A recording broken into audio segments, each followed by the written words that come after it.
വളരെ പുരാതന കാലം മുതൽ വടക്കേ ഇന്ത്യയിൽ ദ്രാവിഡ വംശജരായ ജനങ്ങൾ കൂട്ടമായി നിവസിച്ചിരുന്നു.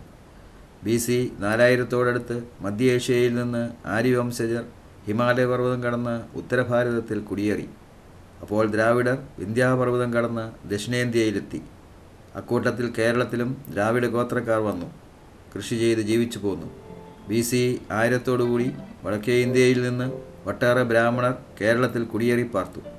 ചേരവംശജരായ രാജാക്കന്മാരാണ് കൊടുങ്ങല്ലൂരിനടുത്ത് തിരുവഞ്ചിക്കുളം കേന്ദ്രമാക്കി ദ്രാവിഡ വംശക്കാരെ ഭരിച്ചിരുന്നത്.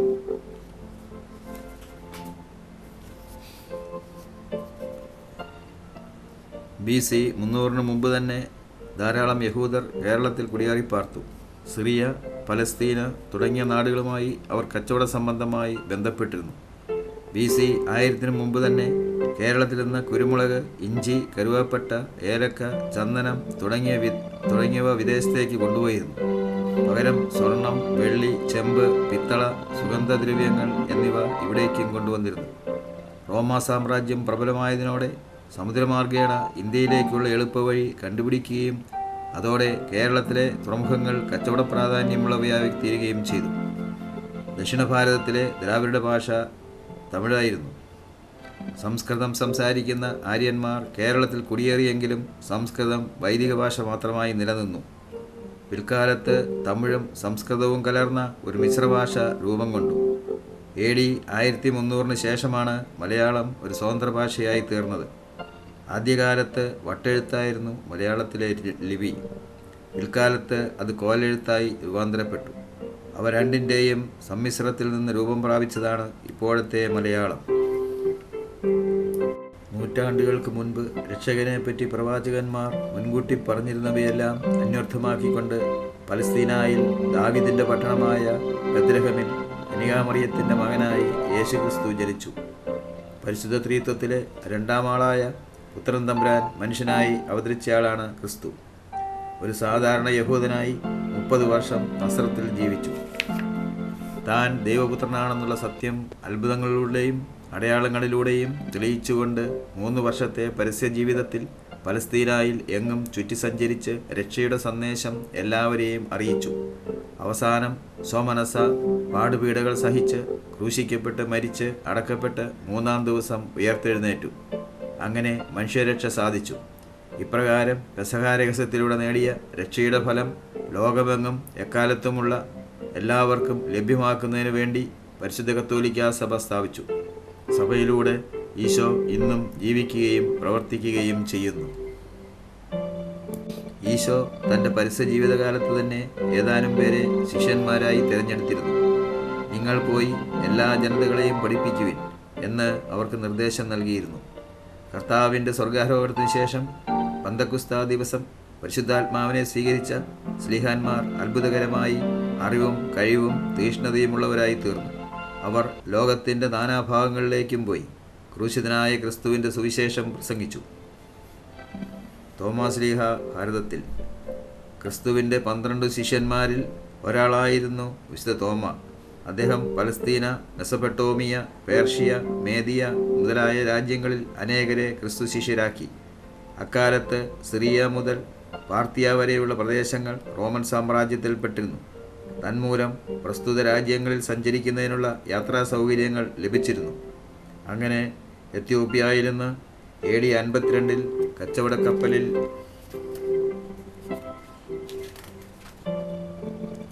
തോമാശ്ലീഹ കൊടുങ്ങല്ലൂരിൽ വന്നിറങ്ങി. അവിടെയും പരിസര പ്രദേശങ്ങളിലും ഉണ്ടായിരുന്ന യഹൂദന്മാരുടെ അതിഥിയായി താമസിച്ച് സുവിശേഷം പ്രസംഗിച്ചു. 20 വർഷം അദ്ദേഹം കേരളത്തിൽ വിവിധ സ്ഥലങ്ങളിൽ താമസിച്ച് നിരവധി അത്ഭുതങ്ങൾ പ്രവർത്തിക്കുകയും അനേകരെ മനസാന്തരപ്പെടുത്തുകയും ചെയ്തു. കൊടുങ്ങല്ലൂർ, കൊല്ലം, നിരണം, നിലയ്ക്കൽ, കോക്കമംഗലം, കോട്ടക്കാവ്, പാലയൂർ എന്നീ സ്ഥലങ്ങളിൽ അനേകർ മനസാന്തരപ്പെടുകയും അവിടങ്ങളിൽ ഓരോ ക്രൈസ്തവ സമൂഹങ്ങൾ രൂപം കൊള്ളുകയും ചെയ്തു. തോമാശ്ലീഹ കേരളത്തിൽ 7 ദേവാലയങ്ങൾ സ്ഥാപിച്ചു എന്നതാണ് നാം ചരിത്രത്തിൽ കാണുക.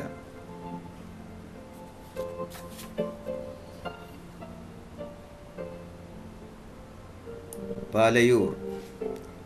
അക്കാലത്ത് പാലയൂർ ഒരു തുറമുഖവും വ്യാപാര കേന്ദ്രവുമായിരുന്നു. ധാരാളം യഹൂദന്മാർ അവിടെ കച്ചവടക്കാരായി ഉണ്ടായിരുന്നു. AD 59 തോമാസ് ലീഹ പാലയൂർ എത്തിയത്. യഹൂദരുടെ അതിഥിയായി താമസിച്ച് അനേകരെ ക്രിസ്തു അനുയായികളാക്കി തീർത്തു.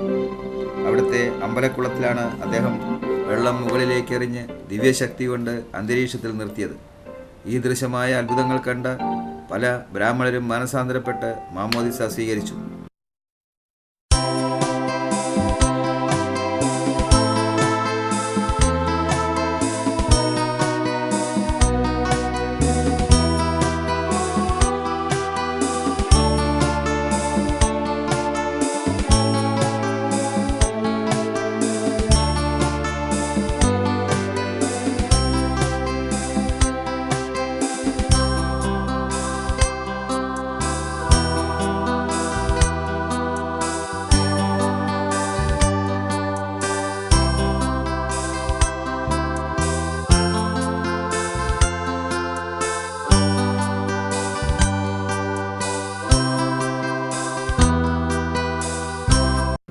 എന്നാൽ മറ്റു പലരും ആ സ്ഥലത്തെ ശപിച്ച് ഇനിയത്തെ കുളി വേമ്പനാട്ട് എന്ന് പറഞ്ഞ് ആ സ്ഥലത്ത് നിന്ന് പോയി.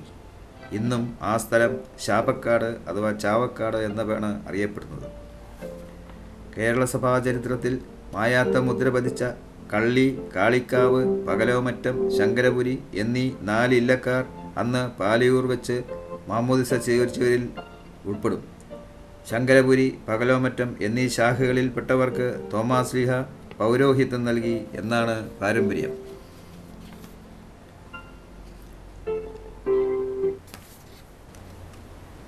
ഈ 4 ഇല്ലക്കാരിൽ കുറേ പേർ AD 2-ാം നൂറ്റാണ്ടിൽ പാലയൂരിൽ നിന്ന് കൂടി പുറപ്പെട്ട് അങ്കമാലി, കടുത്തുരുത്തി വഴി ഏറ്റുമാനൂരെത്തി.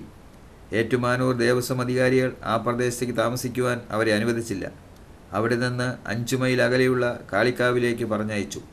അക്കാലത്ത് കാളിക്കാവ് ക്ഷേത്രപരിസരം യക്ഷിയുടെയും പിശാചിൻ്റെയും ഉപദ്രവമുള്ളതായി പരിഗണിച്ച് മനുഷ്യൻ അവിടെ താമസിക്കാൻ ഭയപ്പെട്ടിരുന്ന പ്രദേശമായിരുന്നു. എന്നാൽ പാലയൂരിൽ നിന്ന് വന്നവർ ഇതൊന്നും അറിയാതെ യാതൊരു ഭയാശങ്കകളുമില്ലാതെ ആ പ്രദേശത്ത് താമസം ആരംഭിച്ചു. പാലയൂരെ വീട്ടുപേര് തന്നെയാണ് ഇവിടെയും അവർ സ്വീകരിച്ചത്. ഇതൊരു ചരിത്രവസ്തുതയാണെന്ന് തെളിയിക്കാൻ വേണ്ട രേഖകളുണ്ട്. ഓരോ പുരയിടങ്ങളുടെയും പേരും ലക്കവും സർവേ നമ്പറുകളും സർക്കാർ രേഖകളിൽ കാണാവുന്നതാണ്. സർവേ 460/5, 460/6, 519/8 എന്നിവ കള്ളി, കാളിക്കാവ്, ശങ്കരപുരി, പകലോമുറ്റം എന്നീ പേരുകളിൽ അറിയപ്പെടുന്ന പുരയിടങ്ങളേതാണ്. ഈ 4 ഇല്ലക്കാർ താമസിച്ചിരുന്ന സ്ഥലത്ത് ആധുനിക കാലത്ത് ഒരു ചാപ്പൽ സ്ഥാപിച്ചിട്ടുണ്ട്. പ്രസ്തുത കപ്പേളയുടെ കിഴക്ക് ഭാഗത്ത് നൂറ്റാണ്ടുകൾ പഴക്കമുള്ള 5 ശവക്കല്ലറകൾ സ്ഥിതി ചെയ്യുന്നു. മേൽ പ്രസ്താവിച്ച ഇല്ലക്കാരിൽ പ്രമുഖരായ 5 പേരുടെ ഭൗതിക അവശിഷ്ടങ്ങൾ അടക്കം ചെയ്തിട്ടുള്ളതാണ് ഈ കല്ലറകൾ എന്ന് വിശ്വസിക്കപ്പെടുന്നു. പ്രസ്തുത പുരയിടത്തിൻ്റെ തൊട്ട് കിഴക്കായിരുന്നു ശംഖുതിരിക്കൽ കുടുംബം. ഇന്ന് ആ കുടുംബം ക്ലാരറ്റ് ഭവൻ സെമിനാരിക്കാരുടെ കൈവശമാണ്. ഈ പുരാതന കുടുംബക്കാർ കാളികാവിൽ താമസം തുടങ്ങിയ കാലഘട്ടത്തിൽ ക്രിസ്ത്യാനികൾക്ക് പൊതു ആരാധനാ സ്ഥലങ്ങളോ ശവസംസ്കാര സ്ഥലങ്ങളോ ഉണ്ടായിരുന്നില്ല.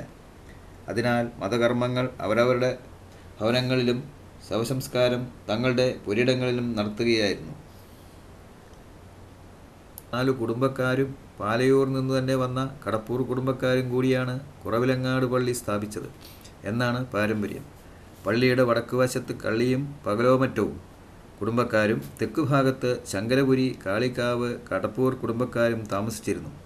അങ്ങനെ ശങ്കരപുരിക്ക് തെക്കേടത്തെന്നും പകലോമറ്റത്തിന് വടക്കേടത്തെന്നും ഗ്രഹനാമങ്ങൾ നടപ്പായി. പ്രസ്തുത കുടുംബങ്ങളിൽ തന്നെ പല തലമുറകളിലും പ്രശസ്തരായ ധാരാളം വൈദികർ ഉണ്ടായിരുന്നു.